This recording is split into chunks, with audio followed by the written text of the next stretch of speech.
Hey guys, welcome to Imaginerds. Today I'm going to give you guys a brief history on the Walt Disney Animation Studios.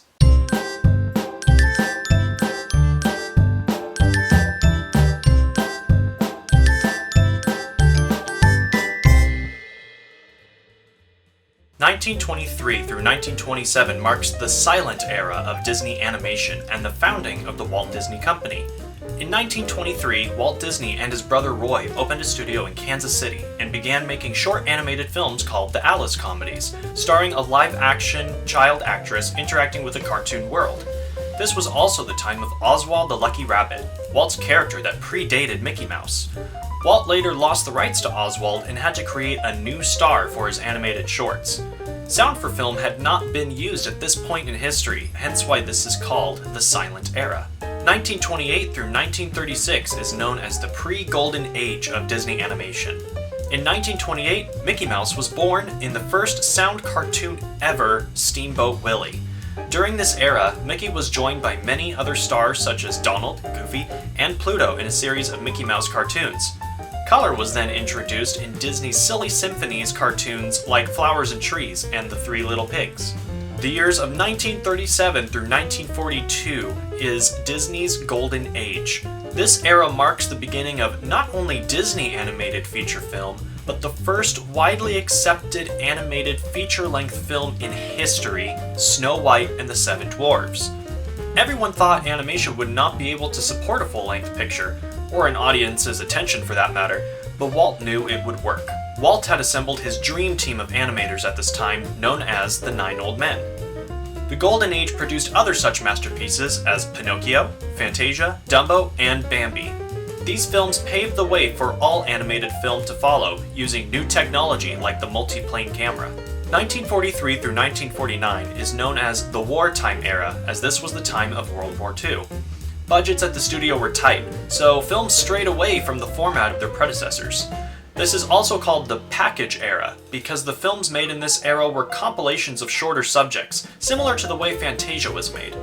This includes Saludos Amigos, The Three Caballeros, Make Mine Music, Fun and Fancy Free, Melody Time, and The Adventures of Ichabod and Mr. Toad.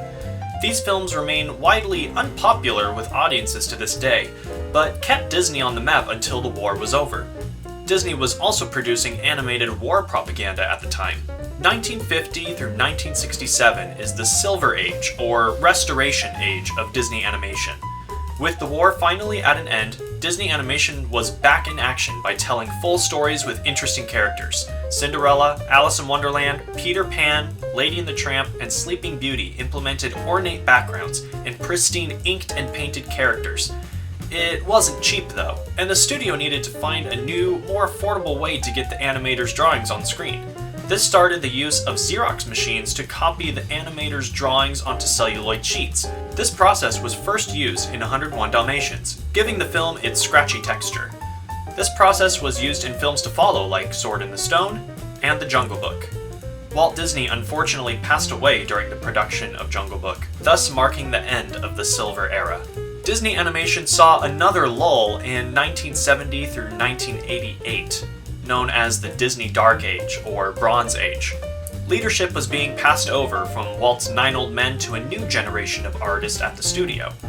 In the process, Disney animation sort of lost its way with maintaining the legacy of the eras prior. This era includes Aristocats, Robin Hood, The Many Adventures of Winnie the Pooh, The Rescuers, Fox and the Hound, The Black Cauldron, The Great Mouse Detective, and Oliver and Company. Though some of these films are still loved and cherished by audiences today, an overwhelming majority of them did not do well at the box office. The higher-ups at Disney were so fed up with animation that they actually kicked the animators out of the animation building due to their lack of success. Disney animation was in big trouble. In an attempt to get back to the roots of the Disney legacy, the animators decided to return to the animated fairy tale for the first time in 30 years. This was, of course, The Little Mermaid. In 1989, the story of Ariel brought many audiences back on board with the Disney animated film and caused a lot of excitement at the studio. 1989 through 1999 marks the Disney Renaissance and created many popular films like The Rescuers Down Under, Beauty and the Beast, Aladdin, Lion King, Pocahontas, The Hunchback of Notre Dame, Hercules, Mulan, and Tarzan. Early on in this period, the Disney artists found out how to implement computers to create stunning backgrounds and reintroduce the colored ink and paint look to their characters using the new CAPS system. The peak that was the Disney Renaissance was followed in 2000 to 2008 with, yet again, another valley called the Post-Renaissance or the Second Dark Age. Fantasia 2000, Dinosaur, The Emperor's New Groove, Atlantis, Lilo and Stitch, Treasure Planet, Brother Bear, Home on the Range, Chicken Little, Meet the Robinsons, and Bolt were all made during this time. The Post-Renaissance saw a huge shift in the animation industry. Computers were becoming more attractive to audiences and more necessary to stay relevant. These films show Disney pushing their own boundaries with technology to stay ahead of what was new in entertainment. Though Pixar was doing amazing things with computer animation, the Disney studio had to step up to stay current. This brings us to 2009 to the present day, which is being called Disney's Revival Era, or Second Renaissance. It began with the traditionally animated Princess and the Frog, shortly followed by the very popular computer-animated film, Tangled. Next was Winnie the Pooh, the last fully hand-drawn film Disney has done. Disney then decided to embrace the future of computer animation by combining it with their own rich style of storytelling in films like Wreck-It Ralph, Frozen, Big Hero 6, Zootopia, and Moana. What's next for Disney animation? Is it another Dark Age?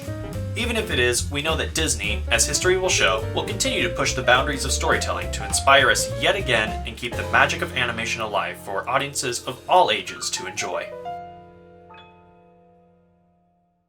Thank you guys for watching the video. I hope you enjoyed it. In the comments below, mention what your favorite era of Disney movies is. Do you prefer films from the Golden Age, or are you more of a Disney Renaissance person? If you like this video, click like down below, and please subscribe to our channel, Imaginerds, so you don't miss any of the magic that we bring to you every Friday. Thank you guys, and we will see you next week.